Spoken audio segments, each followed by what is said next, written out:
ইলম বলা হয় যে জ্ঞান আপনার সাথে কবরেও থাকবে, মৌতের বিছানায় থাকবে, হাসরেও থাকবে, মিজানেও থাকবে, ফুলসিরাতেও থাকবে, জান্নাতে যাওয়ার পরেও জ্ঞান আপনার লগে থাকবে। যেরকম সুবহানাল্লাহ। কিন্তু দুনিয়ার বিদ্যা মৌতের বিছানার আগেই বিদায় নিয়ে নেবে। মৌতের বিছানা শুইছেন, ঘরের ভিতরে আজরাইল ঢুকছে, গড়টা মটমট করতেছে, মাইয়ত তো বুঝে ফেলাইব আজরাইল এসে গেছে। সাথে সাথে দেখবেন যত বড় শিক্ষিত হন একটা শরীয় সরায় পেটে থাকবে না, সব চলে যাবে। ইংলিশে অনর্গল ছিল, তারে যদি জিজ্ঞাসা করা হয় ABCD বলেন, সে বলতে পারবে না। 1 2 3 বলেন, একটাও বলতে পারবে না। আলী একারে শরীয় সরায় বলেন 1 2 3 বলেন, একটাও তার মনে থাকবে না। আজরাইল ঘরে ঢুকার সাথে সাথে সব উড়াল দিয়ে চলে গেছে। কিন্তু আলেম যারা, কোরআনের হাফেজ যারা, একবার পুরা 30 পারার হাফেজ, এটা মৌতের আগেও হাফেজ, মৌতের পরেও হাফেজ, কবরেও হাফেজ, মিজানেও হাফেজ, ফুলসিরাতে হাফেজ। এই 30 পারা কোরআন নিয়ে জান্নাতের গেইটে যায় দাঁড়াইবে। যেরকম সুবহানাল্লাহ। ওইটা যাবে, সাথে থাকবে, ওইটা যাবে না। কিন্তু দুনিয়ার বিদ্যা বিদায় নিবে। যদি কোন কেন হুজুর, ওইটাও তো জ্ঞান, এইটাও জ্ঞান, ওইটার সাথে থাকবে, এটা সাথে থাকবে না। কারণটা কি? কারণ হলো দুনিয়া নকল। দুনিয়া কি? দুনিয়া কি? নকল। দুনিয়া ধ্বংস হবে কি না? ধ্বংস হয়ে যাবে। দুনিয়া নকল, দুনিয়ার জ্ঞান নকল। নকল জ্ঞান নকল দেশেই থেকে যাবে। আসল দেশ পরকাল, ওই দেশে যাবে না। যেরকম সুবহানাল্লাহ। পরকাল আসল বলেন, পরকাল কি? আসল। পরকালের জ্ঞানও আসল, পরকাল আসল, পরকালের এলেম আসল। পরকাল থাকবে, পরকাল আছে, পরকালের এলেমও পরকালে চলে যাবে। যেরকম সুবহানাল্লাহ। এই জন্য এলেম আসল, পরকাল আসল, এই জন্য এলেম আসল দেশে চলে যাবে। যেরকম সুবহানাল্লাহ। আরো বুঝাই, আরো সুন্দর করে বুঝেন। এই বন্ধু, দুনিয়া নকল। কোন দুনিয়া কি? নকল। দেহ নকল। দেহ কি? নকল। আমার দেহটা কি? নকল। আমার দেহ মারা গেলে দেহ কই যাবে? নকল দুনিয়াতে পড়ে থাকবে। কথা কোন ঠিক কিনা? দুনিয়া নকল, আমার দেহটা নকল। আমি মারা গেলে আমার দেহ কই যাবে? কোথাও যাবে না। এটা দুনিয়া মাটিতে পড়ে থাকবে। মাটিতে পড়ে থাকবে। কাউয়ায় খাবে, সিলে খাবে, শকুনে খাবে, কুত্তায় খাবে। এই জন্য নবী কইছে গর্ত করে রাইখা দাও, যাতে কেউ খাইতে না পারে। খাইলে মাটিতে খাক। গর্ত করে রাখো। গর্তরে আরবিতে কবর বলে। নবী বলছে কবর দিয়ে রাখো। কবর মানে গর্ত। কবর মানে কি? আরবিক শব্দ হলো কবর, বাংলায় কয় কি? গর্ত। নবী কয় কবর দিয়ে রাখো, মানে খাইলে মাটি খাক, মাটির নিচের ফুকামা করে খাক, কিন্তু যাতে মাটির উপরে যাতে হেল কুত্তায় না খায়। গরু মল্লা যেরকম হেল কুত্তায় খাবে, এই পাকপাকালি খাবে, শগুনে খাবে, এইভাবে তাইন্যা সিরা যেত না খায়। মানুষ তো সৃষ্টির সেরা, এই জন্য গর্ত করে মাটির নিচে রাইখে দাও। এই জন্য মাটির নিচে রাইখে দেয়, মাটি তো খায়া ফালায়। কথা কোন ঠিক কিনা? তাহলে দুনিয়া নকল, দুনিয়ার দেহ নকল। কোন? দুনিয়া নকল, দুনিয়ার দেহ নকল। এই নকল দেহ নকল দুনিয়াতে থাকবে, নকল দুনিয়া খেয়ে ফেলবে। কথা ঠিক কিনা? কিন্তু পরকাল আসল, রু আসল। কোন? পরকাল আসল, রু আসল। রু চিনি? আত্মা, আত্মা। পরকাল আসল, রু আসল। আসল রু আসল দেশে চলে যাবে। যেরকম সুবহানাল্লাহ। কই চলে যাবে? রু আসল দেশে চলে যাবে। আমরা যে কবর দেই, দেহরে কবর দেই, কিন্তু রুরে কবর দেওয়া যাবে না। এই রুরে কবর দেওয়া যাবে? রু কই গেছে? রু যদি জান্নাতি হয় তাহলে ইল্লিনে চলে যাবে। ইল্লিন মানে 7 আসমানের উপরে জান্নাতের এরিয়ার ভিতরে চলে যাবে। যেরকম সুবহানাল্লাহ। রু যদি জান্নাতি হয় ইল্লিনে চলে যাবে। আর রু যদি জাহান্নামে হয় তাহলে সিজ্জিলে চলে। সিজ্জিল মানে 7 তপকা নিচে জাহান্নামের এরিয়ার ভিতরে একটা গাড়া, সেখানে সিজ্জিলের মধ্যে জাহান্নামীদের আত্মাগুলো জমা হবে, আর জান্নাতীদের আত্মা ইল্লিনের মধ্যে জমা হবে। তার অর্থ কি দাঁড়াইলো? রুটা উড়াল মেলে চলে যাবে। রু ধরতে পারবো না, চলে যাবে। আজরাইল নিয়ে চলে যাবে। বাক করে জান্নাতীরে জান্নাতের লাইনে উঠে দিবে, জাহান্নামী রুকে জাহান্নামের লাইনে দিয়ে দিবে। আমরা জানাজা পড়ি দেহর, আর আমরা কি করি? আমরা দাফন করি দেহরে। ও আত্মা তো চলেই গেছে। কতক্ষণ ঠিক কিনা? তাহলে পরকাল আসল, আত্মা আসল। এই জন্য আত্মা আসল জিনিস আসল দেশে চলে যাবে। দুনিয়া নকল, দেহ নকল। নকল দেহ নকল দুনিয়াতে পড়ে থাকবে। কতক্ষণ ঠিক কিনা? এমনি ভাবে দুনিয়া নকল, দুনিয়ার জ্ঞান নকল, দুনিয়ার নকল জ্ঞান নকল দেশে পড়ে থাকবে, পরকালে যাবে না। কিন্তু পরকাল আসল, এলেম আসল। এই জন্য পরকালের জ্ঞান সাথে করে জান্নাতে চলে যাবে। যেরকম সুবহানাল্লাহ। প্রমাণ, প্রমাণ। ইকালু লিসাহিবিল কোরআন ইকরা। আল্লাহ তাআলা কোরআনওয়ালাকে জান্নাতের গেইটের মধ্যে দাঁড়ায় বলবে, ও কোরআনের হাফেজ আলেমরা এদিকে এসো। আসবে। ইকরা, ইকালু লিসাহিবিল কোরআন। কোরআনওয়ালাকে বলা হবে ইকরা, তুমি পড়ো। ওয়ারতাকি, চড়ো। এক একটা আয়াত পড়বা, এক একটা তলায় উঠবা। ওয়ারাত্তিল কামা কুনতা তুরাত্তিল উফুদ দুনিয়া, এবং সুন্দর করে মদ মাখরাজ লম্বা বাড়ি ঠিক করে পড়ো, যেমনি দুনিয়াতে সুন্দর করে পড়তা। ফাইন্না মানজিলাকা ইনদা আখিরি আয়াতিন তাকরাউহা, তোমার ঠিকানা, তোমার তালার গণনা এখানে শেষ হবে যেখানে আয়াতের গণনা শেষ হবে। বলেন আল্লাহু আকবার। তুমি যদি পড়ো 6666 আয়াত, তাহলে তোমার জান্নাতের তালা হবে 6666 তলা। যেরকম সুবহানাল্লাহ। ফাইন্না মানজিলাকা ইনদা আখিরি আয়াতিন তাকরাউহা, তোমার ঠিকানা ওখানে হবে যেখানে আয়াতের গণনা শেষ হবে। তাহলে কোরআনের আয়াত 6666 খানা, যা হাফেজে কোরআনের জান্নাতের তালা হবে 6666 তলা। যেরকম সুবহানাল্লাহ। আল্লাহ বলবেন ইউকালু লি সাহিবিল কোরআন, কোরআনওয়ালাকে বলা হবে ইকরা, পড়ো। কোরআনওয়ালাকে পড়তে বলবে। কোরআনওয়ালা পড়বে কেমনে? কোরআনওয়ালারা কে কোরআন শরীফ দিয়া দিছিলাম নি কাফনের কাপড়ের ভিতর দিয়া? এই হুজুরা মারা গেলে কি কোরআন শরীফ দিয়া দে গো? আপনারা দেখছেন এরকম চুরি করে লুকায় কোনো কোরআন শরীফ দিয়া, হাবিজ সাহেব হুজুর এটা কোরআন শরীফ দেও, কবরে কোরআন পড়তো না, এটা কোরআন শরীফ দিয়া দিছে রে, দিয়া দে, কোথাও শুনছেন আপনারা? তাহলে তাকে আল্লাহ জান্নাতে যাওয়ার পরে কতটি চেকপোস্ট পাড়ি দিব। মিজান, ফুলসিরাত, কবর, হাসর, নসর, বিরিজ সব পার হওয়ার পরে জান্নাতে সেখানে বলবে তুমি পড়ো। সে পড়ার কোরআন পাইব কই? কি দিকে পড়বো? কিচ্ছু দেখে পড়া লাগতো না। সে যে দুনিয়াতে এলেমটা শিখছিল, দেহডানা পচে গেছে, কবরে খায়া ফেলাইছে, কিন্তু রুডার ভিতরে কোরআন শরীফের সিমডা ওই দেশে চলে গেছে।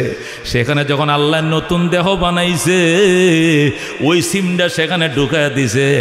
আগের মতোই আবার কোরআন শরীফ 30 পারা চালু হয়ে গেছে। আপনারা মাঝে মাঝে মোবাইল নষ্ট হয় না? কথা নষ্ট হয় কিনা? হানি পড়ে গেছে, মোবাইল আগুনে ফুরে গেছে, আতত্ব পুরে ঠেয়ান খায় নষ্ট হয়ে গেছে। পরে মোবাইল বদলাই লাইলো, সিম তো বদলান লাগে না, খালি নয়া মোবাইলটার মধ্যে সিমটা ঢুকাইলে আগের গপ্প ব্যক্তি বাইরন। এটার মধ্যে আগে যা ছিল সব ছবিটি বাইরে কিনা? এই কতক্ষণ বাইরে কিনা? এটি বুঝতে বিজ্ঞান যত উন্নতি করতেছে, পরকাল বুঝাটা সহজ। দেহটা হলো মোবাইল, দেহটা হলো কি মোবাইল, এটা নষ্ট হয়ে যাবে, এটা কবরে খায় ফেলাইব। রুডা হইলো সিম, সিম নষ্ট হবে না, চলে যাবে। আল্লাহু আকবার। ওই দেশে যাওয়ার পর আল্লাহ আবার নতুন একটা মোবাইল কিনবে, কিনে মানে আরেকটা নতুন দেহ বানাইব, বানায় ওই দেহর ভিতরে আবার সিমটা ঢুকাইয়া দিবে, আবার ওকে দিবে, আবার কি হয়ে যাবে? আবার দুনিয়াতে 30 পারা কোরআন, জান্নাতে যাওয়ার পরে আবার 30 পারা কোরআনের হাফেজ হয়ে যাবে। যেরকম সুবহানাল্লাহ।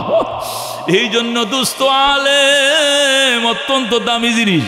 আলেম এশার নামাজ পড়ে ঘুমাবে, ফজরের নামাজ আবার মসজিদে যায় পড়বে। আর তুমি সারা রাত ঘুমাইতে না, খালি তাহাজ্জুদ পড়বা, নফল পড়বা, আউয়াবিন পড়বা, শ্বাস পড়বা, তেলাওয়াত করবা, জিয়ারত করবা, জিকির আজকার পড়বা। আলেমের ঘুম আর তোমার তাহাজ্জুদের সমানে সমান। কথা ঠিক কিনা? এই জন্য আলেম অত্যন্ত দামি জিনিস, অত্যন্ত দামি জিনিস। এই জন্য নবী আলাইহিস সালাম, নবীজি মক্কা যখন কোরআন শরীফ নাজেল শুরু হইল, হাদিস বলা শুরু করলেন, তখন নবীজি সাহাবায়ে কেরামকে নিয়ে পরামর্শ করলেন, সাহাবায়ে কেরাম, এই যে কোরআনের আয়াতগুলো আমার উপর আসতেছে, এই যে হাদিসের বাণীগুলো তোমাদেরকে শোনাইতেছি, এগুলো সংরক্ষণ করার দরকার। যারা জানে না তাদেরকে জানানোর দরকার, যারা পড়তে পারে তাদেরকে লিখে দাও, এগুলো পড়ে পড়ে তারা মুখস্থ করবে। এই পড়ার জন্য একটা মাদ্রাসা বানাইতে হবে।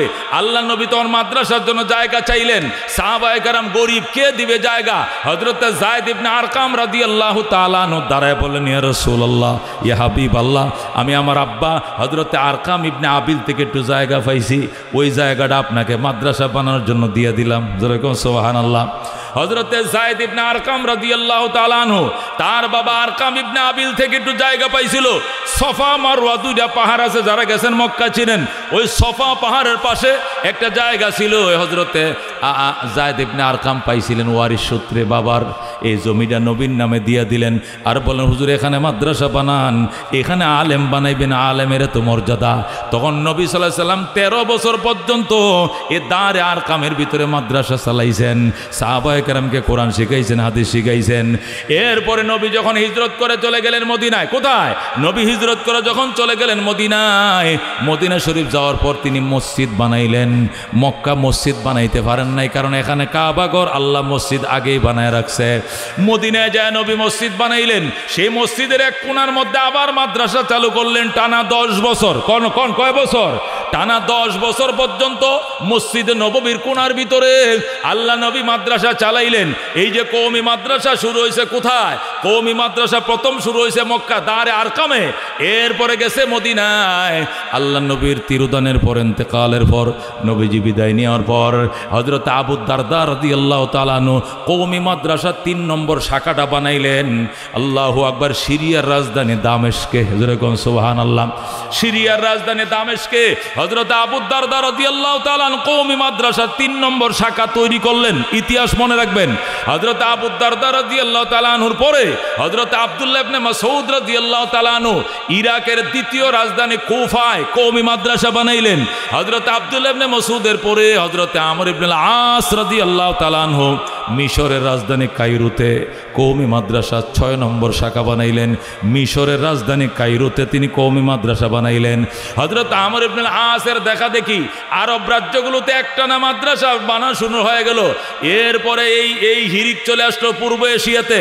সুলতান মাহমুদ গজনবী রহমতুল্লাহ আলাই আফগানিস্তানের রাজধানী আল্লাহর গজনিতে কওমি মাদ্রাসার 6 নম্বর শাখা বানাইলেন। সুলতান মাহমুদের মাদ্রাসা দেখে দেখে এরপরে ইরাকের বাদশাহ নিজামউদ্দিন ইরাকের রাজধানী বাগদাদে মাদ্রাসায় নিজামিয়া নামক 7 নম্বর কওমি মাদ্রাসা শাখা নির্মাণ করলেন। বাদশাহ নিজামউদ্দিন মাদ্রাসা বানাইছেন, নাম দিয়েছেন মাদ্রাসায় নিজামিয়া। ওই মাদ্রাসায় নিজামিয়ার নামে কওমি মাদ্রাসাকে দরসে নিজামির মাদ্রাসা বলা হয়। সুবহানাল্লাহ। এই মাদ্রাসায় নিজামিয়াতে পৃথিবীর বিখ্যাত 3 জন বড় বড় বুজুর্গ লেখাপড়া করে আলেম হইছেন, কোটি কোটি আলেম হইছেন। 3 জন বিখ্যাত আলেম, একজন আলেম ছিলেন মাদ্রাসা নিজামিয়ার ছাত্র হযরত হুজ্জাতুল ইসলাম ইমাম গাজালি রহমতুল্লাহ আলাই মাদ্রাসা নিজামিয়ার ছাত্র ছিলেন। হযরত আব্দুল কাদের জিলানী রহমতুল্লাহ আলাই বড় পীর পীরানে পীর দস্তগীর মহিউদ্দিন শাহ আব্দুল কাদের জিলানী রহমতুল্লাহ আলাই ওই মাদ্রাসা নিজামিয়ার ছাত্র ছিলেন। পারস্য কবি শেখ সাদি রহমতুল্লাহ আলাই, বিশ্বকবি শেখ সাদি রহমতুল্লাহ আলাই ও মাদ্রাসা নিজামিয়ার ছাত্র ছিলেন। জোরে কোন সুবহানাল্লাহ। এই মাদ্রাসা নিজামি এত প্রসিদ্ধি লাভ করছে, গোটা আরব জাহানের ভিতরে প্রথম বড় মাদ্রাসা হিসেবে প্রসিদ্ধি লাভ করছে। এরপরে আমাদের মুঘল রাজা যারা ছিল, হিন্দুস্তানে মুঘল রাজা যারা ছিল, এরাও মাদ্রাসা বানাইতে শুরু করছে। দিল্লির বাদশাহ সুলতান আলতামাস রহমতুল্লাহ আলাই, সুলতান আলতামাস রহমতুল্লাহ আলাই দিল্লিতে কওমি মাদ্রাসার 7 নম্বর শাখা বানাইলেন। সুলতান আলতামাসের দেখা দেখি আজমিরে সুলতান সালাউদ্দিন ঘুরি রহমতুল্লাহ আলাই আজমির শরীফে তিনি আবার কওমি মাদ্রাসা বানাইলেন। এইভাবে হইতে হইতে শুধু বঙ্গপ্রদেশে 80,000 কওমি মাদ্রাসা বানাইছে। জোরে কোন সুবহানাল্লাহ। বঙ্গপ্রদেশ মানে যে ভারতের যে এলাকার মানুষ বাংলায় কথা বলে, বাংলাদেশ, কলকাতা, আসাম, উড়িষ্যা, বাংলাদেশ, কলকাতা, আসাম আর কি উড়িষ্যা, এই 4টা দেশ প্রদেশকে মিললে বঙ্গপ্রদেশ কইতো ওই সময়। এই বঙ্গপ্রদেশের মানুষ যারা বাংলায় কথা বলে, ওই বঙ্গপ্রদেশের মধ্যে মুঘল রাজারা প্রায় 80,000 কওমি মাদ্রাসা বানাইছে। এবং প্রত্যেকটা মাদ্রাসা সুন্দরভাবে পরিচালনার জন্য 100 বিঘা, 200 বিঘা, 300, 500 বিঘা পর্যন্ত অক্ফিয়া সম্পত্তি ছিল। এই সম্পত্তির এই ফসল দিয়ে এই মাদ্রাসাগুলো চলতো, সরকারিভাবে সম্পত্তি অক্ষ করে দিয়েছিল। কিন্তু কপাল খারাপ মুসলমানের, 1701 খ্রিস্টাব্দে বাদশাহ শাহজাহান যখন ক্ষমতায় ছিল, 1701 খ্রিস্টাব্দে ব্রিটিশ লাল কুত্তার দলেরা এই ভারতবর্ষে ইস্ট ইন্ডিয়ান কোম্পানির নাম দিয়া এই দেশে আসছে তারা ব্যবসা করার জন্য। যখন ইস্ট ইন্ডিয়ান কোম্পানি ব্যবসার ছলনা দিয়া ভারতবর্ষে রেজিস্ট্রেশন চাইল, তখন উলামায়ে কেরাম ভারতের মধ্যে মিছিল করলো, ইহুদি লাল কুত্তার দলকে এই দেশে ব্যবসা করতে দেওয়া যাবে না, যাবে না, যাবে না। উলামায়ে কেরাম যখন প্রতিবাদ করলো, তখন বাদশাহ শাহজাহান উলামায়ে কেরামকে জেলের মধ্যে বন্দি করছে। আর বলছে মৌলবীরা দেশের উন্নতি দেখতে পারে না, এরা ব্রিটিশ থেকে পাউন্ড খরচ করবে, ডলার খরচ করে আমগো দেশে মিল কারখানা, ফ্যাক্টরি, গার্মেন্টস বানাবে, আমাদের বেকার যুবকদের কর্মসংস্থান হবে।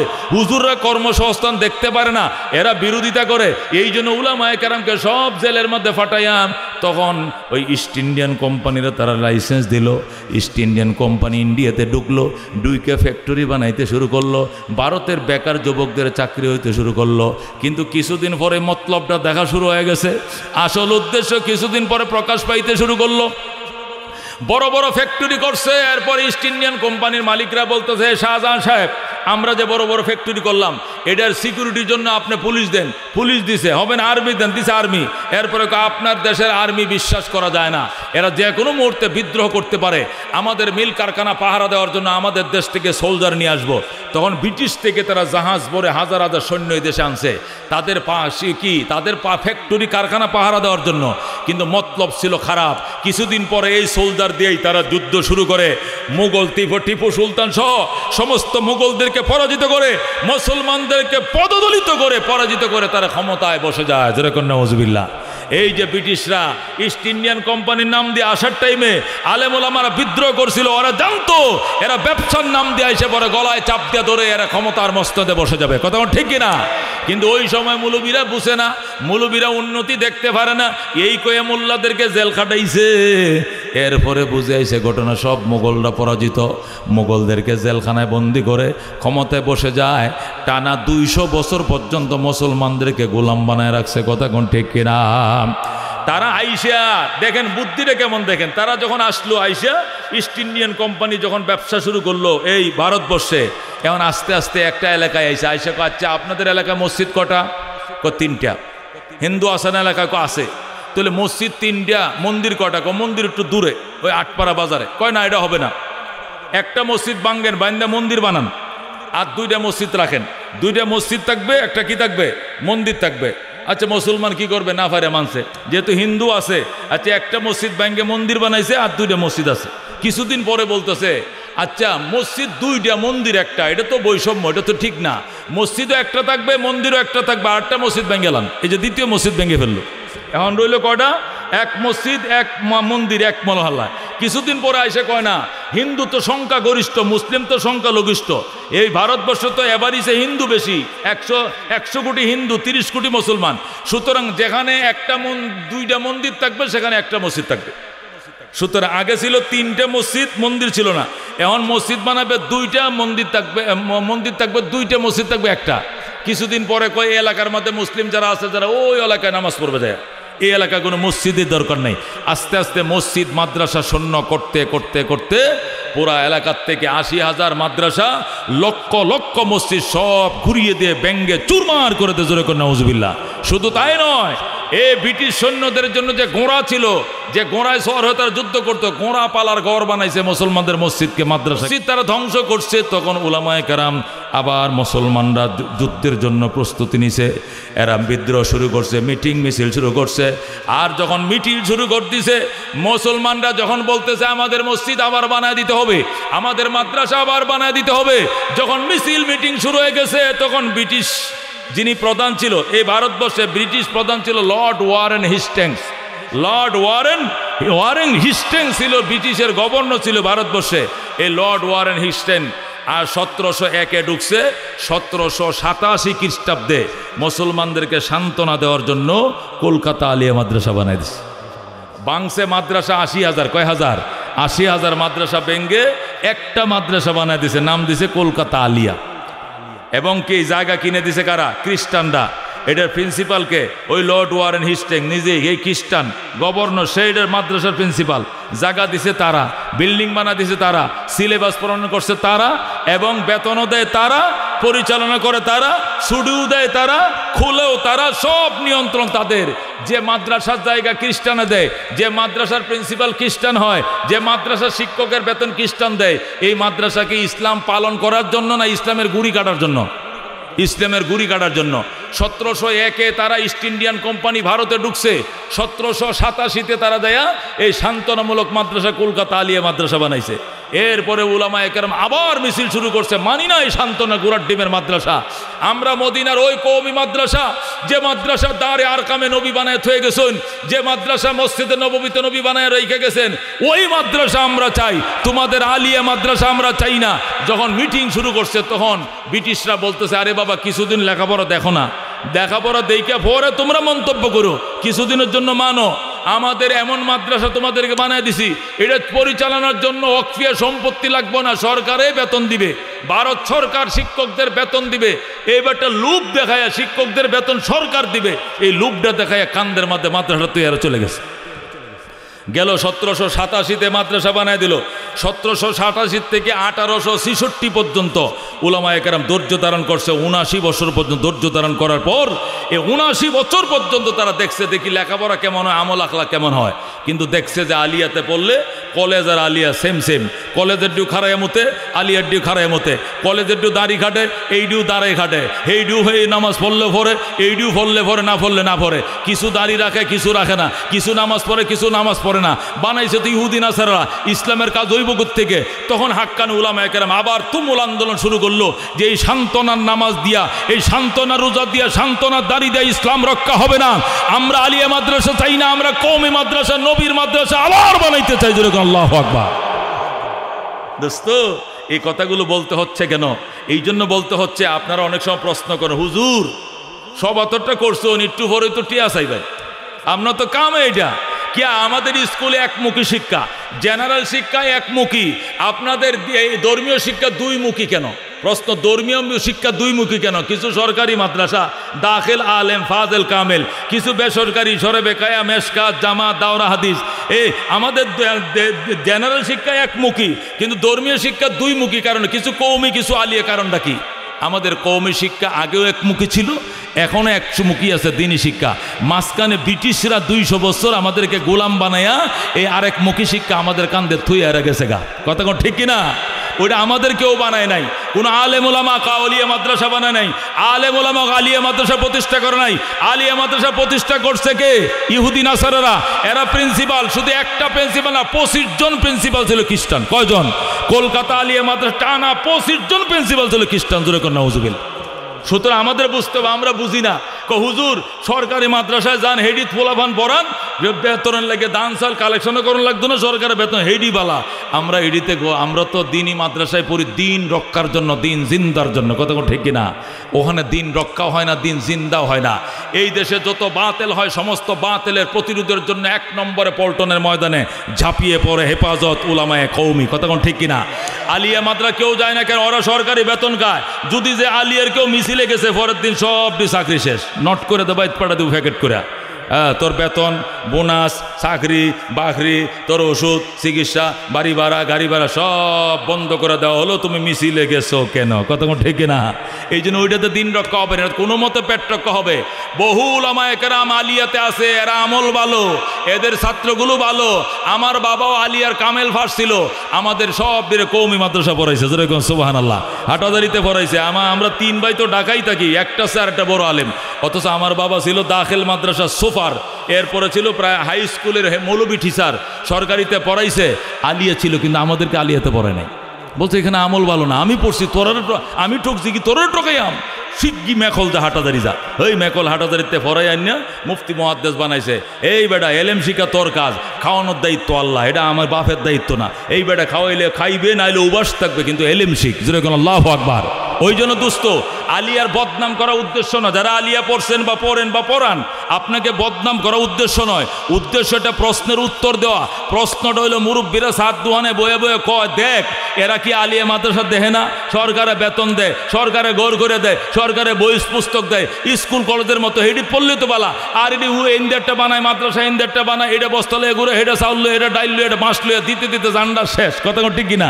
এত মাদ্রাসার দরকার কি? শুধু নেত্র নয়, এনে আকন্দ কামিল মাদ্রাসায় সোজা ভর্তি হয়ে যাওগা, বা শিক্ষকের বেতনও দিবে সরকার, ছাত্র বেতনও সরকার, বই পুস্তক দিবে সরকার। এত দরকার ছিল না। কতক্ষণ ঠিক কিনা?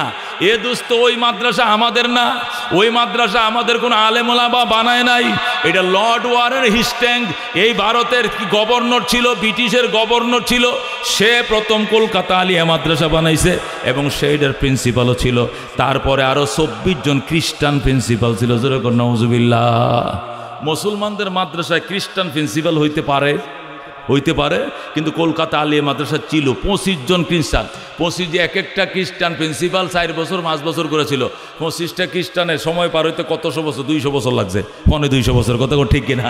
এই জন্য দোস্ত বলতেছিলাম যখন এই অবস্থা হইল, ঠিক মতো নামাজ পড়ে না, দাড়ি রাখে না, এরপর উলামায়ে কেরাম আবার বলল আমরা অনেক দিন দেখছি কিন্তু ছেলেদের আমল আখলাক ঠিক হয় না, এই মাদ্রাসা আমাদের হবে না। তখন ব্রিটিশ বলল তাহলে কি করবেন? আমরা যুদ্ধ করব। যখন যুদ্ধ শুরু হয়ে গেল তখন দেখা যায় আলেমদেরকে গাছে উড়ে উড়ে ফাঁসি দেওয়া শুরু করলো, প্রত্যেকটা রাস্তার পাশে গাছের মধ্যে ফাঁসি দেওয়া শুরু করলো। উলামায়ে কেরামকে যতই ফাঁসি দিতেছে এতই মিছিল আর মিটিং আরো চাঙ্গা হইতেছে, যতই অত্যাচার বাড়াইতেছে আরো ব্রিটিশের বিরুদ্ধে আন্দোলন চাঙ্গা হচ্ছে। ব্রিটিশ কাদা আন্দোলন যখন দাও দাও করে জ্বলা শুরু করলো তখন লর্ড ওয়ারেন হেস্টিংসের পক্ষ থেকে বলা হলো, হুজুর আপনাদের পছন্দ মতো মাদ্রাসা যে কোনো জায়গায় মানাইতে মন চায় আপনারা বানাইলো হন, তবু বাহু আমগরে এনে থাকতে দেওয়ান কান্দে বাসি সাইরিয়া দে মা কান্দে বাসি কইয়া ব্রিটিশরা আবার অনুমতি দিল, আবার নবী যেভাবে বানাইছিল মাদ্রাসা আপনারা আবার বানান। তখন বড় বড় উলামায়ে কেরাম 7 জন আলেমের টিম গঠন করলেন, 6-7 জন আলেমে বিরাট টিম গঠন করে এই পুরা ভারতবর্ষ, বার্মার থেকে নিয়ে পাকিস্তান পর্যন্ত, এই সময় ছিল বার্মা, বাংলাদেশ, পাকিস্তান, নেপাল, ভুটান, এই 5টা মিললে ভারতবর্ষ ছিল। এই 5টা দেশ তারা সফর করছে। তখন এক দেশ ছিল, একবারে বার্মার রোহিঙ্গারা যেখানে থাকতো আরকান, সেখান থেকে বাংলাদেশ, সিলেট সহ সামাম ভারতবর্ষ সফর করতে করতে বিভিন্ন জায়গা তারা চয়েস করছে। সর্বশেষ তারা ইউপিতে, উত্তরপ্রদেশে, ইউপি মানে উত্তরপ্রদেশ, সাহারানপুর জেলার দেওবন্দ নামক গ্রামের মধ্যে সর্বশেষ তাদের টিম পরিদর্শনে যায়। সেখানে রাত্রে ঘুমায় পড়ে, হঠাৎ ঘুমের মাঝে তাদের নাকের মাঝে এলেমের গ্রান, মদিনার এলেমের গান লেগে গেছে। যেরকম সুবহানাল্লাহ, এক একজন লাফায়া ঘুম থেকে উঠে আমার নাকের মাঝে মদিনার এলেমের গন্ধ বইতেছে। যেরকম সুবহানাল্লাহ। তখন তারা আবার অজু করছে, অজু করে সেহরি খাইছে, খাইয়া নফল রোজার নিয়তে, ইস্তেকারার নিয়তে তারা ঘুমাইছে। রাত্রিবেলায় স্বপ্ন দেখে রহমতুল্লিল আলামিন হাজির হয়ে গেছে। আল্লাহর হাবিব ডাক দেয়া কয়, এ কাসেম নানু তবি আয়, হে শাব্বির আহমদ উসমানী আয়, ঘুমাইস না, আমার সঙ্গে আয়। নবীজি এক হাতে কাসেম নানু তবিরে ধরছে, আর এক হাতে লাঠিটা নিয়ে দাগ দিতেছে। কয় সকালবেলা আমার লাঠি দিয়া দাগ দিয়া দিলাম, যতটুক এলাকায় দাগ দিছে এটাকে মাদ্রাসার বাউন্ডারি বানাইবে। জোরে কোন সুবহানাল্লাহ। সকালবেলা কাসেম নানতবি ঘুম থেকে উঠে বলে, আমি কি স্বপ্ন দেখলাম? শাব্বির আহমদ উসমানী কয়, আমি তো এইটাই দেখছি। আরেকজন ছিল কয়, আমি তো এইটাই দেখছি। এই 6-7 জন আলেম তারা একই স্বপ্ন দেখছে। এরপরে তারা জঙ্গল দিয়ে হাঁটা শুরু করছে, দেখে লাঙ্গল দিয়ে রেক দিলে যেরকম রেক পড়ে যায়, নবীজির হাতের লাঠির ইশারায় দাগ পড়ে গেছে। যেরকম সুবহানাল্লাহ। এই যে তারা দেওবন্দ মাদ্রাসা আবার প্রতিষ্ঠা করলো নবীজির হাতের লাঠির ইশারায়। যে নবী দারে আরকামে যায়েদ ইবনে আরকাম থেকে মাদ্রাসা মক্কা বানাইছিল, এই নবী ব্রিটিশের 200 বছরের শেষ পর্যায়ে এসে 1866 খ্রিস্টাব্দে আবার নিজের লাঠি ইশারা দিয়া দেওবন্দ মাদ্রাসা বানায়। আল্লাহু আকবার। নবীজি স্বপ্ন দেখাইছেন যে এভাবে সকালবেলা ঘুম থেকে উঠে সবাই দেখে, ঠিক আছে এইভাবে নবীজির লাঠির ইশারা দেখা যায়। একবার খোদাই করা দাগ করা মাটি উঠতে রয়েছে, আলু ক্ষেতের মধ্যে যেরকম লাঙ্গল দেয় দাগ দেয়, আলু লাগানোর আগে দাগ দেয় কিনা, যেরকম র্যাগ উঠে যায় এরকম র্যাগ উঠে গেছে। যতটা এরিয়াতে র্যাগ উঠছে পুরো এরিয়াকে দেওবন্দ মাদ্রাসার বাউন্ডারি ঘোষণা করা হয়েছে। আল্লাহু আকবার। এখনো যে দেওবন্দ মাদ্রাসা যে এরিয়া আছে দেওবন্দ হিন্দুস্তানে, ওই মাদ্রাসা নবীজির লাঠির ইশারায় হয়েছিল। এইটাই ওই নবীজির কওমে মাদ্রাসা। আগে যেটা নবী বানাইছিলেন পরে ওইটা বানাইছেন। মাঝখানে ব্রিটিশ এসে কলকাতা আলিয়া বানায় থুয়ে গেছে। যে ব্রিটিশ চলে যাওয়ার পর এটা সরকারের খাতে তো হয়ে গেছে। সরকার ভাগ হয়ে পাকিস্তান আলাদা, ভারত আলাদা, বার্মা আলাদা। এই সরকার ভাগ হইলেও সরকার ওই খাতে রাখা মাদ্রাসাগুলো বেতন এখনো চালায়। কিন্তু কওমি মাদ্রাসা ওই দেওবন্দ থেকে বইরা ছাত্ররা হাটাজারি বানাইছে, হাটাজারি বইরা বানাইছে লালবাগ পরে ফরিদাবাদ জামিয়া মেফতাহুল উলুম নেত্রকোনা। এখান থেকে হইতে হইতে 80,000 মাদ্রাসা তারা ভাঙছে। আমরা আবার 80,000 মাদ্রাসায় বানাইছি। সুবহানাল্লাহ। এই বঙ্গপ্রদেশে কতটি মাদ্রাসা ছিল কইছিলাম? 80,000। আমরা আবার 80,000 মাদ্রাসা বানাইছি। বর্তমানে এই বঙ্গপ্রদেশে যেখানে বাংলায় কথা বলে 85 লক্ষ আলেম আছে। যেরকম আলহামদুলিল্লাহ। কয় লক্ষ আলেম আছে? এই বঙ্গ এরিয়াতে 85 লক্ষ আলেম আছে। এরপরে 24 লক্ষ কোরআনের হাফেজ আছে। যেরকম সুবহানাল্লাহ। এ 85 লক্ষ আলেম, 24 লক্ষ হাফেজ, সর্বমোট 1,05,00,000। এই 18 কোটি বাংলাদেশের মধ্যে 1,05,00,000 হলো হাফেজ আর আলেম। জোরে আল্লাহু আকবার। 1 কোটি আছে 3 চিল্লার 1 চিল্লার সাথে, 1 কোটি আছে হাক্কানি পীরের মুরিদ, 1 কোটি আছে হাক্কানি রাজনীতি, ইসলামী রাজনীতি করে। জোরে আল্লাহু আকবার। এইভাবে পায় আমরা 5 কোটির মতো আছি ইসলামের সৈনিক। 18 কোটির মধ্যে 13 কোটি আছে পাবলিক, আর 5 কোটি আছে ইসলামী সৈনিক। জোরে আল্লাহু আকবার। ও দোস্ত, সেখান থেকে মাদ্রাসা হইতে হইতে হইতে হইতে আরেকটা মাদ্রাসা, আপনাদের এই যে মাদ্রাসা 6টা ছেলেকে আজকে পাগড়ি পরা দিলাম, এইটা ওই নবীর হাতে লাঠির ইশারায় বানানো দেওবন্দ মাদ্রাসার একটা শাখা। এই মাদ্রাসা জোরে সুবহানাল্লাহ। রাজিনা কিস মাতাল জব্বার ফিনা লানা ইলমুন ওয়ালিল আদা ইমালো ফাইনাল মাম লা ইয়াফনা আন করিবিন وإن العلم يبقى لا يزال لقد زان البلاد ومن عليها إمام المسلمين أبو حنيفة فما في المشرقين له نذير ولا في المغربين ولا بكوفة مرحبا। এই জন্য দোস্ত বলতেছিলাম, আল্লাহর হাবিব যে মাদ্রাসা মক্কা শরীফ ওই সফা পাহাড়ের পাশে যায়েদ ইবনে আরকাম থেকে জায়গা নিয়ে বানাইছিলেন, এই মাদ্রাসা কওমি মাদ্রাসা শুরু করছিলেন। শেষে এসে কওমি মাদ্রাসায় মাঝখানে ব্রিটিশরা আলিয়া মাদ্রাসা বানাতে হয়ে গেছে।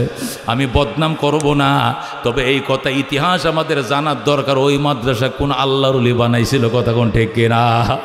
কওমি মাদ্রাসা শুরুটাও বানাইছে নবী, মাঝখান দিয়ে আবার লাঠি দিয়ে ইশারা দিয়েও দিয়ে গেছে নবী, কথা কোন ঠিক কিনা?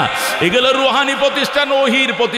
কিসের এগুলো? ওহির প্রতিষ্ঠান। ওহি মতলু গাইরে মতলু দিয়ে পরিচালিত। এ দোস্ত আল্লাহ নবী রুমাল ফাইতে এটি চালাইছেন, এখন এটি রুমাল ফাইতে চলবে। নবী বেসরকারি চালাইছেন, এখন এগুলো বেসরকারি চলবে। কওমি মাদ্রাসা মানে জাতীয় মাদ্রাসা, জাতির কাজে লাগে, জাতির জানাজায় থাকে এরা, জাতির ফেডে ব্যথায়, জাতির বিয়ে, জাতির শাদিতে, জাতির জন্য, জাতির কল্যাণে, মিটিং মিছিলে, সর্বত্রে সব সময় ফেসিবাদ বিরুদ্ধে যখন এই ময়দানে প্রয়োজন হয়, কওমি আলেমা সর্বপ্রথম ময়দানে ঝাঁপিয়ে পড়ে, কথা কোন ঠিক কিনা? আমার নবীকে যখন তসলিমা নাসরিন গালি দিল, সবার আগে কওমি মাদ্রাসার ছাত্ররা পল্টনে গেছে, সারা বাংলাদেশ হরতাল মিছিল করে অবরোধ করে ধ্বংস করে ফেলছে, কথা কোন ঠিক কিনা? তারপরে বিশ্ব নবীর অপমান সইবে না রে মুসলমান, কথা কোন ঠিক কিনা? এই জন্য উলামায়ে কেরাম বড় দন। আল্লাহর হাবিব সাল্লাল্লাহু আলাইহি সাল্লাম বলেছেন, এই ছোট ছোট কচি কচি বাচ্চারা যে রাস্তা দিয়ে হেঁটে যায়, এদের সম্মানে 2 ধারে ফেরেশতারা শুয়ে যায়, নরম নরম পাখনাগুলো বিছায়া দেয় আর বলে আহলান সাহলান তৈবান মারহাবা, আসো নরম যা বিছানা তোমার জন্য বিছায়া দিলাম। আতাইতা মাকানান আহলান আতাইতা মাকানান সাহলান, আপনি নরম মাটি অতিক্রান্ত করুন, আপনি আপনজনের মধ্যে এসেছেন, এই এলাকার মানুষ আপনার জন্য পাগল দেওয়ানা।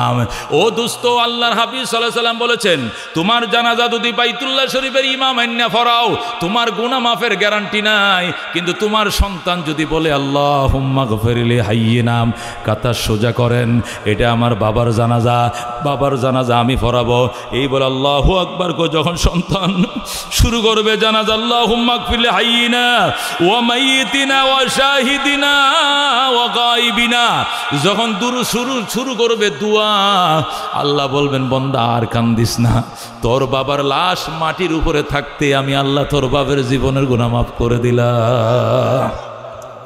এ দোস্ত, এই জন্য বড় ভাগ্যবান ওই মানুষ যার সন্তান আলেম হইছে, বড় ভাগ্যবান ওই মানুষ যার সন্তান হাফেজ হইছে। তুমি মেম্বারের বাপ, এটা গর্বের জিনিস না। বাজারে যায় সাথে দিছে টিয়া কি আমি মেম্বারের বাপ জানোস না? আমার বলা গত পিরিয়ডও মেম্বার আছে, সামনে আবার বাইরে খাইত করলাম, বেটা এলাকা থাকতে দিতাম না, থাকবে এলাকায় না, তার নিয়ত নাই, সার পয়সা সাজকের লেগা। কি অহংকার সে মেম্বারের বাপ, কথা ঠিক কিনা?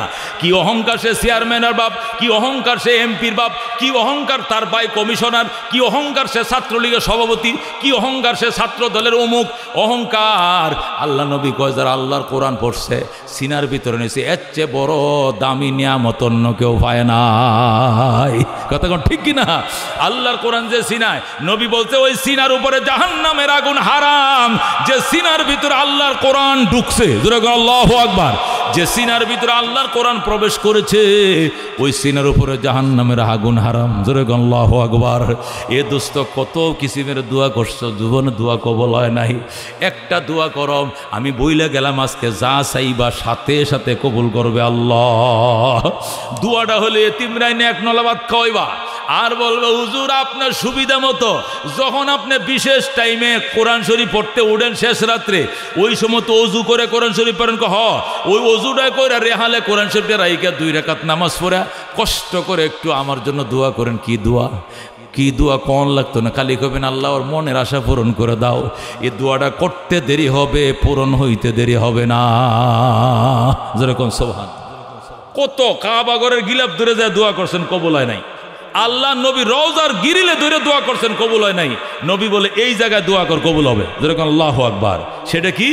এতিম কোরআনের হাফেজ, এতিম কোরআনের আলেম যারা, এদেরকে 1 লোকমা খাওয়াইবা, নাইলে একটা রিয়াল কিনে দেবে 30 টাকা দেয়া, নাইলে একটা পাঞ্জাবি বানায় দেবে 200 টাকা দেয়া, নাইলে একটা জায়নামাজ কিনে দেবে 200 টাকা দেয়া, নতুবা তার উপর একটা টিন কিনে দিবা, নতুবা তার একটা কোরআন শরীফ কিনে দিবা, নতুবা তারে বলবা তোমার জন্য আমি একটা গড়ি কিনে দিলাম, এই টাইমটা দেখে দেখে রাত 3টা বাজে উঠবা, উঠতে কোরআন শরীফটা পড়বা, তোমার টাইম দেখার জন্য কোরআন শরীফ এই যে গড়িটা কিনে দিলাম। এরপরে ওই লোকটা যদি দোয়া করে আল্লাহ আমি কোরআনের পাকে কোরআন পড়ি, আমার আঙ্কেল আমার হেল্প করছে, আল্লাহ তুমিও তারা হেল্প করো। যেখানে হেল্পের দরকার অটোমেটিক সেখানে আল্লাহর হেল্প চলে যাবে। যেরকম সুবহানাল্লাহ। আফগানিস্তানের বাদশাহ সুলতান মাহমুদ গজনবী রহমতুল্লাহ আলাইহি বলেন, আমি যখন আফগানিস্তানের প্রেসিডেন্ট ছিলাম, আমি রাত্রিবেলা আফগানিস্তানে ঢুকবো ঘোড়ায় করে, তখন তোর ফাজেরও গাড়ি ছিল না, ঘোড়ায় করে আফগানিস্তানে রাত্রিবেলা ঢুকবো।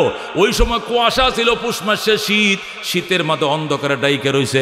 আমি কাবুলে ঢুকবো রাত্রিবেলায়, হঠাৎ করে দেখি পৌরসভার লাইটের নিচে বসে একটা ছেলে কোরআন শরীফ পড়তেছে। যেরকম সুবহানাল্লাহ। পৌরসভার লাইট আছে না, রাত্রে জ্বলে যে, শহরে লাইটটি জ্বলে কিনা, এই লাইটের মধ্যে রাস্তার মধ্যে বসে কোরআন শরীফ হাতে নিয়ে পড়তেছে।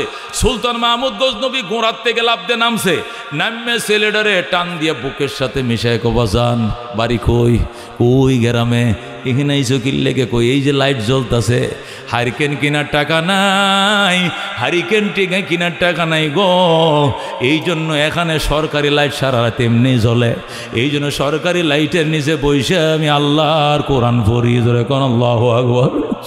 সুলতান মাহমুদ গজনবীর কলিজাটা ভাঙ্গা গেছে। কি কইলি সন্তান, হাজার হাজার লাইট জ্বালায় রাখছি শহরে, কাবুল শহরে সারা রাত এমনি জ্বলে, সরকার বিল দেয়, আর তুই কোরআন শরীফ পড়ার জন্য কেরাসিন কেনার পয়সা না, হারিকেন কেনার টাকা নাই। আয় বাবা, ছেলেটাকে ঘোড়ার উপরে উঠাইছে, উঠাইয়া নিয়ে আফগানিস্তানের রাজধানীতে গেছে, যায় প্রেসিডেন্টের গদির মধ্যে তারে বসায়, কয় এখানে বস, বলো বাবা বলো, হারিকেন কিনলে কয় টাকা লাগে, কয় 5 টাকা লাগে, কয় দিলাম 5 টাকা ল। মাসে কেরাসিন কিনলে কয় টাকা, কয় আরো 1 মাসে লাগবে 5 টাকা, কয় আরো দিলাম 5 টাকা। শীতের পোশাক কয় না, এটা সুইটার কিনিস, দিলাম 2 টাকা লয়ে যা।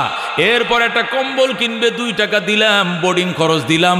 এইভাবে 1 বছরের টাকাগুলো, আগের দিনে যে ক্ষতি আসেন, ক্ষতির থলি আসেন, কাপড় দেবা নাই তো মনে আসেননি, এই ক্ষতির ভিতরে 1 বছরের টাকাগুলো ঢুকাইছে।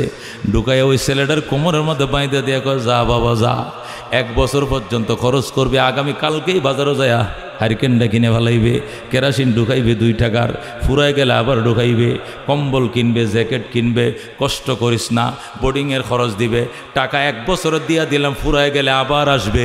যতদিন কোরআনের হাফেজ না হবে এতদিন তোর খরচ বহনের দায়িত্ব আমি প্রেসিডেন্ট নিয়ে নিলাম। আল্লাহু আকবার। সুলতান মাহমুদ গজনবী বলেন, আমি ছেলেটাকে 1 বছরের টাকা দিলাম, দিয়া কোমরে ক্ষতিতে বাইন্ধে দিলাম, বাইদে দিয়া বললাম যা বাবা যা, শেষ রাত্রে উইটা যখন আল্লাহর কোরআন কালকের থেকে পড়বা, আমার জন্য একটা বিশেষ দোয়া করে। আঙ্কেল কি দোয়া? দোয়া হইল, আমি 12 বছর পর্যন্ত 2টা আশায় নিয়ে ঘুমাই, কিন্তু আশা একটাও পূরণ হয় না, আল্লাহ যেন আমার 2টা আশা পূরণ করে তুই দোয়া করিস। ছেলেটাকে আঙ্কেল কি আশা? কখন যাইতো না, কখন দেখি কি আশা আপনার? 1 নম্বর আশা, আল্লাহ নবীকে স্বপ্ন দেখার জন্য 12 বছর পর্যন্ত কান্দি, কিন্তু দেখার ভাগ্য আমার হয় না, আমি দেখতে পারি না। আমি পবিত্র বিছানায় ঘুমাই, চাদরটা ধুয়ে ঘুমাইছি, বালিশ কভারটাও ধোয়া, চাদরটাও ধোয়া, একবারে মশারিটাও ধোয়া, জামা কাপড়টিও ধোয়া, দুরূদ শরীফ পরে ঘুমাই এবং টাকা পয়সা দান খরচ করে এরপরে ঘুমাইছি, সূরা ইয়াসিন পরে ঘুমাইছি। তারপরে 12 বছর ট্রাই করছি, এখনো নবীর একবারও দেখতে পারি নাই। এই জন্য আমি দেওয়ানা, তুই দোয়া করিস রে বাবা, আমি তুই এতিম রে যে হারিকেন কিনার টাকা দিলাম, আল্লাহ যেন আমার মনের আশা পূরণ করে, নবীকে যেন স্বপ্ন যুগে দেখতে পাই। জোরে এখন আল্লাহু আকবার। ছেলেটা ডাক দেখো, ঠিক আছে আঙ্কেল এই দোয়াটা করবো। আরেকটা কি দোয়া? আরেকটা হলো ভালো মানুষ তো দুনিয়াতে পাইলাম না, একটু দোয়া করে দিস বাবা, আল্লাহ যেন ভালো মানুষের সাথে সাক্ষাৎ করায় দেয়। ছেলেটা কয় ঠিক আছে। এই দুইটাই তো দোয়া। 1 নম্বর নবীরে স্বপ্ন দেখতেন, আর একটা হলো ভালো মানুষের সাথে মোলাকাত। ভালো মানুষ আপনি পাইন না? কয় না, এই দুনিয়াতে ভালো মানুষ আমি পাই না। কয় ঠিক আছে আমি দোয়া করব। ছেলেটা মাদ্রাসায় যায়, 2 রাকাত নামাজ পড়ে কান্দে, আল্লাহ সুলতান মাহমুদ গজনবী আমার মনের 2টা আশা 2টাই পূরণ করছে। 1 নম্বর আশা ছিল একটা হারিকেন কিনতাম, হারিকেন কিনার টেয়া দিছে। আরেকটা আশা ছিল শীতের কম্বল কিনতাম, কম্বল কিনার টেয়াও দিছে। কেরাসিন কিনার টাকা দিছে, বোর্ডিংয়ের খরচাও দিছে। আবার কইছে টাকা ফুরায় গেলে আবার দিব। আল্লাহ যিনি আমার এই মনের আশা পূরণ করলো, তুমিও তার 12 বছরের পুরাতন আশা পূরণ করে দাও। আল্লাহু আকবার। তুমিও তার মনের আশা পূরণ করে দাও। এই কয়া যখন ছেলেটা দোয়া শুরু করছে, সুলতান মাহমুদ ওই দিক দিয়ে ঘুমায় গেছে। ছেলে তো মোনাজাত করতেছে, ছেলে মোনাজাত করতেছে। আল্লাহর হাবিব সাল্লাল্লাহু আলাইহি সাল্লাম সুলতান মাহমুদের চোখের সামনে ঘুমের ঘরে হাজির হয়ে গেছে। সুলতান মাহমুদ গজনবী কয়, আমি স্বপ্ন যুগে ছায়া দেখি, নবীজি আমার সামনে হাজির। আল্লাহু আকবার। আমি নবীরে দেখে চিন্নে ফেলাইছি, নবীরে সালাম জানাইতে, আসসালাতু আসসালামু আলাইকা ইয়া রাসূলুল্লাহ, আসসালাতু আসসালামু আলাইকা ইয়া হাবিবাল্লাহ। ওগো রহমাতুল লিল আলামিন, 12 বছর পর্যন্ত আপনাকে এক নজর দেখার জন্য আমি পাগল, কিন্তু দেখার ভাগ্য হয় না। আজকে কি মনে করে আপনি দেখা দিলেন কন? নবী কই, তুই কি জানোস না কি মনে করে দেখা দিছি গো? আমি জানি না কন। নবী কইতাম না। যদি না কন তাহলে না কন, ভালো মানুষের সাথে দেখা করার সুযোগ দিয়া দেন। আমার জীবনে 2টা আশা ছিল। 1 নম্বর আশা আপনাকে দেখবো, এটা তো দেখছি, কি কারণে দেখা দিলেন আপনি বলবেন না? নবী কো বললাম না। ঠিক আছে, না বললে না বলেন, তাহলে আরেকটা আশা পূরণ করেন। নবী কো আর কি আশা? ভালো মানুষ তো পাইলাম না। নবী কো ভালো মানুষ পাইলেন না মানে? ভালো মানুষ পাইল না মানে? ফাইলাম না। ভালো মানুষ পাইল নাতে আমি নবীর সাথে দেখা করলা কি দিয়া? এতদিন পর্যন্ত আমি 12 বছর পর্যন্ত কান্দ, আমাকে দেখার জন্য আমি দেখা দেই না। আজকে ভালো মানুষ একটু হারিকেন কিনার টাকা দিছ, কেরাসিন কিনার টাকা দিছ। আরে এতিম ছেলেরা যখন হাতটা বাড়ায় দিছে, আমি নবী মদিনায় টিকতে পারি না। এজরে কোন আল্লাহু আকবার। এ জীবনে না করিলাম বন্দিগি, গুনাহ করে কাটাইলাম জিন্দেগি।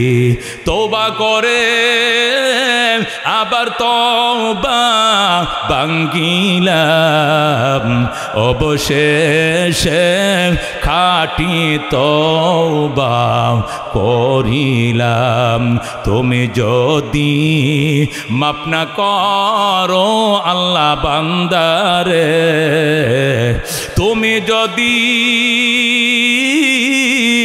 মাফ না করো আল্লাহ বান্দারে, বলো তোমার বান্দা যা বেকার কাছে।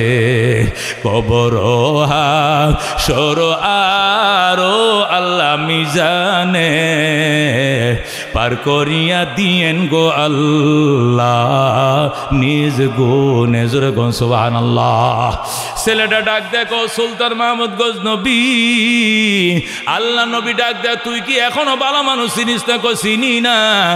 ভালো মানুষ চিনিস তা? ওরে বদমাস, ভালো মানুষ তো ওই যাকে তুই হারিকেন কিনা দিছস। আমি তো দুনিয়াতে বইলে আইছি, খাইরুকুম মান তাআল্লামাল কুরআনা ওয়া আল্লামা। তোমাদের মধ্যে ওই ব্যক্তি সবচেয়ে ভালো যে নিজে কোরআন শিখে অন্যকে কোরআন শিক্ষা দেয়। জোরে কোন সুবহানাল্লাহ। যারা নিজেরা কোরআন শিখে অন্যরে শিখায়, এর চেয়ে ভালো মানুষ এই জমিনে আরেকজন নাই। এরাই জমিনের শ্রেষ্ঠ সন্তান। কথা কোন ঠিক কিনা? আল্লামা কারি তৈয়ব সাহেব রহমতুল্লাহ আলাইহি দারুল উলুম দেওবন্দ মাদ্রাসার 50 বছর প্রিন্সিপাল ছিলেন। দেওবন্দ মাদ্রাসার ওই যে নবীর লাঠির ইশারার মাদ্রাসা, ওই মাদ্রাসার 50 বছর প্রিন্সিপাল ছিলেন আল্লামা কারি তৈয়ব সাহেব রহমতুল্লাহ আলাইহি। তিনি খুতবাতে হাকিমুল ইসলামের মধ্যে লেখে, যারা নবীর এই কোরআনের পাখি এতিম উম্মতের জন্য খাবারের ব্যবস্থা যারা করবে, কাপড় চোপড়ের ব্যবস্থা যারা করবে, বাসস্থানের ব্যবস্থা যারা করবে, এরা অবশ্যই অবশ্যই ঘুমের ঘরে নবীর স্বপ্ন দেখবে। যেরকম সুবহানাল্লাহ, আল্লাহুম্মা আমিন। রব্বানা যালামনা আনফুসানা ওয়া ইল্লাম তাগফির লানা ওয়া তারহামনা লানাকুনান্না মিনাল খাসিরিন। রব্বানা ফাগফির লানা যুনুবানা ওয়া কাফির আন্না সাইয়্যাতিনা ওয়া তাওয়াফানা মা'আল আবরার। রব্বিগফির লি ওয়া লিওয়ালিদাইয়া ওয়া লিল মুমিনিনা ইয়াওমা ইয়াকুমুল হিসাব। রব্বিরহামহুমা কামা রব্বায়ানি সগীরা। ইয়া আল্লাহ, আপনার শাহী দরবার হাত বাড়াইছি আল্লাহ, বড় বিপদের মধ্যে ছিলাম, এরপরেও আত্মীয় স্বজনকে হাসপাতালে রাইখাম, রুগীকে আইসিইউতে রাইখে আল্লাহ চলে আসছি। আল্লাহ, ইয়া আল্লাহ, কষ্ট করে আসছি, তুমি কথাগুলো উপরে আমল করার তৌফিক দাও। আল্লাহ, আলেম বনা তৌফিক দাও। আলেমের বাবা, হাফেজের বাবার হওয়ার ভাগ্য আমাদেরকে তুমি দিয়া দাও। ইয়া আল্লাহ, যারা আলেম হাফেজের বাবা হতে পারি নাই, আলেম হাফেজদের জন্য চাউল ডাল লেখাইছি আল্লাহ, খাঁটি নিয়তে লেখাইছি আল্লাহ, কোনো ধোঁকাবাজি নয়, খাঁটি নিয়তে লেখাইছি। দেওয়ার তুমি ভাগ্য দিও আল্লাহ, দেওয়ার তুমি তৌফিক দিও, না দেওয়াইয়া কবরে নিও না। জোরে কোন আমিন। আল্লাহ, 1500 টাকা কোনো ব্যাপার নয়, জীবনে বহু টাকা কামাইছি আল্লাহ। একটা চাউলের বস্তা 25 কেজি লেখাইছি আল্লাহ, এটা মাদ্রাসায় যত সময় পৌঁছা দাও, তৌফিক দাও। ইয়া আল্লাহ, কত মানুষ রোগ সুখ নিয়ে হাত বাড়াইছে, রোগ সুখ থেকে আল্লাহ তুমি হেফাজত করো আল্লাহ, সকলের মনের আশা পূরণ করে দাও। নুরুল ইসলাম হাকিমি সাহেবের দাওরা হাদিস মাদ্রাসা, বিরাট বড় মহিলা মাদ্রাসা বাজারে, গত বছর আসছিলাম আল্লাহ, মাদ্রাসা কবুল করো। উগলগড় হুজুর আইছে আল্লাহ, তার মাদ্রাসা কবুল করো। এই মাহফিলের মাদ্রাসাকে আল্লাহ তুমি কবুল করো। এই মাদ্রাসাটার নামে এক কাটা জায়গা আছে, ওই জায়গার মধ্যে যাইয়া ঘর বাড়ি কইরা নিজের জায়গার মধ্যে পার হইতে পারে আল্লাহ তুমি ব্যবস্থা করে দাও। এখনো ভাড়া বাড়ির উপরে মাদ্রাসা চলছে, এলাকার মুরব্বীরা চালাইতেছে। আল্লাহ, মেহরবানি করে মাদ্রাসার উন্নতি নসিব ফরমাও। ইয়া আল্লাহ, কোটি কোটি দুরুদ ও সালাম হাদিয়া সোনার মদিনায় পৌঁছায়া দাও আল্লাহ। মুসিবতের দিনে তোমার নবীর শাফাত আমাদেরকে দিও আল্লাহ। বাইতুল্লাহ যাওয়ার নিয়ত করছি আল্লাহ, তুমি কবুল করে লাও। যারা নিয়ত করছে সবাইকে কবুল করো, আসান করে দাও। ইয়া আল্লাহ, আমার ছোট ভাই হাবিবুল ইসলাম, তার ছেলে হেফজ পড়ে আল্লাহ, তুমি পূর্ণাঙ্গ হাফেজ বানায় দাও। ইয়া আল্লাহ, হাফেজের বাবা হওয়ার বড় স্বপ্ন, আলেমের বাবা হওয়ার স্বপ্ন। এই ছেলে হাফেজ হয়ে আলেম হবে, দুনো ভাই আলেমের বাবা হবে, হাফেজের বাবা হবে। আল্লাহ, আজকে উলামায়ে কেরামের খেদমত করছে, মেয়েরা রান্না বান্না করছে, আল্লাহ সওয়াব দিয়া দাও। আল্লাহ, আমাদের সকলের পক্ষ থেকে মদিনার রওজায় সালাম পৌঁছায় দাও। আল্লাহ, তোমার নবীর হাতে কাউসারের শরবত পান করাইও আল্লাহ। তোমার নবীজির শাফাত আমাদেরকে দিও আল্লাহ। স্বপ্ন যুগে ঘুমের ঘরে আল্লাহ তোমার নবীর স্বপ্ন দেখার তৌফিক দিও আল্লাহ। যে যেখান থেকে আইছি সহি সালামতে আবার সেখানে পৌঁছায় দাও আল্লাহ। সহি সালামতে আল্লাহ নিজ নিজ গন্তব্যে পৌঁছায় দাও। রব্বির রহমহুমা কামা রব্বায়ানি সগীরা। আল্লাহ, ও মাবুদ, ও মাবুদ, জানি না তোমার কোন বান্দা কি জন্য হাত বাড়াইছে, আমি একটা মকসুদের জন্য হাত বাড়াইছি, তুমি জানো আল্লাহ। আমার আপন, আমার আত্মীয় স্বজন কাতরাইতেছে হাসপাতালে আল্লাহ। আল্লাহ গো, মাসুম বাচ্চা আল্লাহ, তুমি তারা শেফা দিয়ে দাও, সুস্থ করে দাও, পরিপূর্ণ শেফা দিয়ে দাও। ফ্যামিলিকে আল্লাহ স্বস্তি ফিরে দাও। ফ্যামিলির একটা অস্থির অবস্থা আল্লাহ তুমি দয়া করে মেহরবানি করে আল্লাহ তোমার শাহী দরবারে হাত বাড়াইছি। এতগুলো মানুষের মধ্যে নিশ্চয়ই কোনো আল্লাহর ওলি লুকাই রয়েছে আল্লাহ।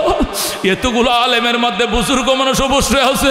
আমি গুনাহগার, এরা গুনাহগার নয়, এদের উসিলা মুনাজাত কবুল করলা। লও আল্লাহ, এই মাদ্রাসাটা তুমি মঞ্জুর করে লও, এই মাদ্রাসাকে তুমি মঞ্জুর করে লও, এই মাদ্রাসার জন্য যারা শ্রম গাম দিছে জিহাদি সহ সবাই রে কবুল করে লও।